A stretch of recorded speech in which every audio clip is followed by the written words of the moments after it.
Hey guys, I'm IzDaisho and I am here playing some Magic, and today I am bringing you round 2. I lost round 1. It was against that opponent who had that really awesome Selesnya deck, and I'm hoping to get this round started off a little bit better. So I lead off with a mountain and a swamp and no plays, which is not really too unexciting for me. I mean, that's pretty much what I'm expecting. My deck can function as an extremely aggressive deck where I curve out 1, 2, 3, and then my opponent's basically dead by their turn 5. But generally what happens is it's this slower deck where I'm playing Lobber Crew, and I'm playing 5-drop, Skullguard, Longlegs, Rakdos, Rage Mutt, stuff like that. But anyway, I end up playing this Lobber Crew, and it does a lot of damage this game. I think if I had any other 3-drop at that spot, the game would have been a lot different. Like, I don't know if it would have changed the outcome or the result, but it definitely would have been a lot different. So he plays a Vassal Soul here, and I don't really have an answer for that. I don't want to use a removal spell on it because, I mean, all it really is a 2-2, so using a removal spell on that, as opposed to something like if my opponent had a Nivix Guildmage, or something even more threatening than that, it just doesn't seem right. So I'd rather not kill a 2-2 flyer, I'd rather kill something really relevant. But he plays a Hover Barrier here, which is fine. I mean, I just played these 2 Unleashed creatures last turn, so I'm still going to be able to get in for 2 damage right here, but that's a risk you're taking when you're playing Unleashed creatures. If he manages to kill one of them, then the other one's just going to get blocked by that Hover Barrier every turn for the rest of the game, so I need to find a way to deal with the Hover Barrier, or just accept the fact that I'm not really going to be attacking. So I play a Viashino Racketeer here. I end up discarding a... I forgot what I discarded, but I know it was like a card that I wasn't going to cast. Probably, I think it may have been a Tenement Crasher. I don't know, but I could be wrong. Just because I didn't really have any more land, so I figured it's safe to drop that. But, I mean, so the difference between rummaging, which is what I call it because based on Rummaging Goblin, and looting is that looting is always safe to do because you just draw a card and then you can discard whatever the current weakest card in your hand is after you've drawn that card. It doesn't really matter. You're not, like, wasting anything. But if you're playing Viashino Racketeer, then you discard a card before you draw. So you could discard, like, I don't know, a marginally valuable card, and then draw a card that's less valuable. So, anyway, I keep doing the Lobber Crew thing, where just if I have a creature, a multicolored creature, a multicolored spell, I'll tap it first and then untap it. That's pretty obvious. Just to get that extra damage through. But so far, I didn't keep a track of the Lobber Crew count, but I'm pretty sure it's done all but 2 damage to my opponent so far. So it's already done 4 damage, and I mean that's.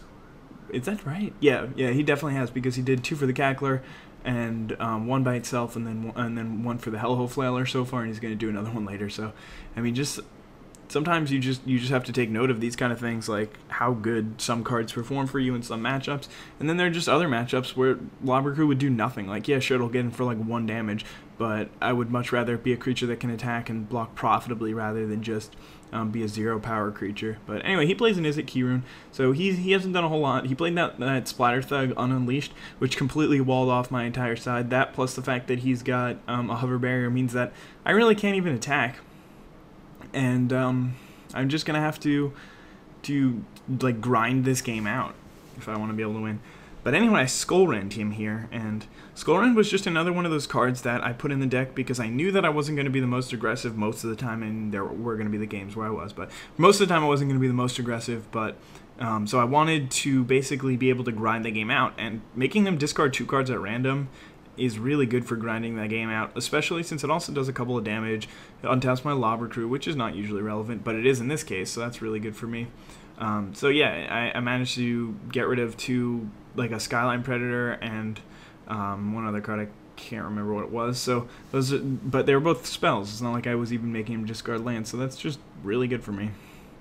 But yeah, he's chipping away at me at my life total. That Vassal Soul's just getting in there. I'm at 14. He's gonna take me down to 12 this turn, and I just don't really have an answer for it. And then he plays Niv Mizzet Draco Genius. That is scary. He actually didn't decide to attack here.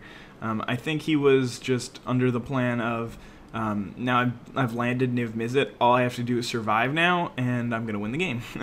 And that's a pretty fair estimate of the situation. So I realize that I have to do something here if I don't want to lose. I'm like, all right, I attack with these guys, and let me think about it.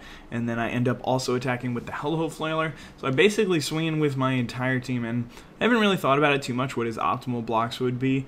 But I think it's pretty close to what he does here. Again, his game plan is just survive with Niv Mizzet, untap, and win. So on the survive with Niv Mizzet plan, probably shouldn't have blocked with him, especially since I'm in red-black, so I could either have Annihilating Fire or Augur Spree for you if you block. So that's really not an ideal situation. But anyway, these are the blocks that he makes. He throws the Vassal Soul in front of the Grim Roustabout, the Hover Barrier in front of the Hellhole Flailer, the Splatter Thug in front of the Rakdos Cackler, and the Draco Genius in front of the Viashino Racketeer. So right near here I have to make a choice. Do I want to either A, kill the Hover Barrier with the Dynacharge that I have in hand, or B, do I want to regenerate my Grim Roustabout? And I think I end up regenerating the Roustabout.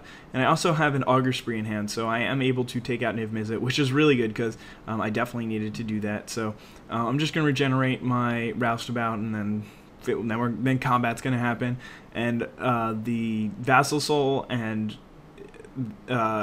is going to die on his side, and then the Racketeer and the Cackler are going to die on my side. So at this point, he's like, yeah, okay, that was a pretty good blocking session. But I just Lobber Crew him and then Augur Spree and kill his Niv Mizzet. So now after the dust settles, I mean, my board isn't that much better. He's at 9, I'm at 14. I've got a Hellhole Flailer, so he's essentially at 5. And I've also got a Lobber Crew, so that means that his time on this earth is definitely limited. He's limited, get it? Because we're playing Magic limited format, so that's really funny. But he's got to find an answer for that Lobber Crew, manage to gain some life, or just start taking huge chunks out of my life total really quickly, or I am just gonna run away with this game and win it. But let's see what he's got for me here. I mean, just after losing like Niv Mizzet is just a really hard situation to be in, because you expected that to really be sort of the end of the game, and you just play that and then you win. But he ends up playing a Paralyzing Grasp on my Hellhole Flailer, and that's not really the greatest place for it because I can still sacrifice it and deal some damage. But I mean, it doesn't really do any good on the Grim Roustabout. So he ends up swinging in here for 2, and that makes sense. I block the Ace of Key Rune and take the other 2.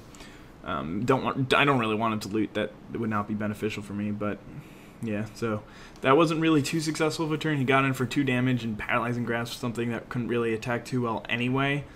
So yeah, not ideal, but I mean, you have to work with what you're given. So right here, no, not right here, but next turn I could have won. I just made one mistake, and I don't know what happened, but I think one point in the game I made a mistake and I couldn't figure out the life totals, and I messed up on that, and that made me take an extra turn to win this game.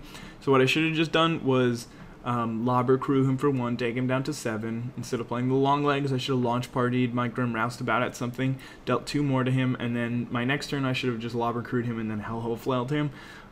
So then, like, that just burns him out, and then, I mean, it's the same plan in the end, which is that I did 18 damage to him. That was not combat damage. I only attacked him for 2 damage this game, and you're gonna see, I mean, it's just a common theme of this deck. It's got the option to, but as I said earlier, if I had played any 3-drop other than Lobber Crew, there's no way I would have won this game anywhere nearly as quickly. Like, the game would still be going on right now. I mean, it might have ended in my favor still, but anyway, just to let you know, that's why I didn't do I didn't do it, because the score that I had when I was keeping track was not the actual life total, because I'm pretty sure I have the life totals correct right now. But yeah, so that's a little bit unfortunate for my opponent, that not the life total thing, but that there wasn't really much he could do. All I did was just deal non-combat damage to him. So I mean, outside of just playing cancels and other counter magic, there's really no way to stop that. I guess he could have tried to kill me quicker, but he was on the back foot the whole time. It was just that one turn he played Niv Mizzet, and then unfortunately he made that block that allowed me to kill it. But Yeah, he's playing another Splatter Thug, but it's a little bit too late. I mean, what that does show me is where all my Splatter Thugs and, well, Dead Reveler I knew already, because I knew one of my other friends who was sitting 2 to the right of me ate up all the Dead Revelers. He had 3 of them, and here my opponent's playing 2 Splatter Thugs at least. I don't know how many more he's got in the deck, but yeah, that's just that's where all my really good 3-drops that are in Rakdos went, and so now I just end up launch partying something at him. I sack my Hell of Flailer last turn, and then I do that because I think he's at 2, not because if he was at 1, then I would just Lobber Crew him. But anyway, I hope you guys enjoyed that one, and please come back for the next one.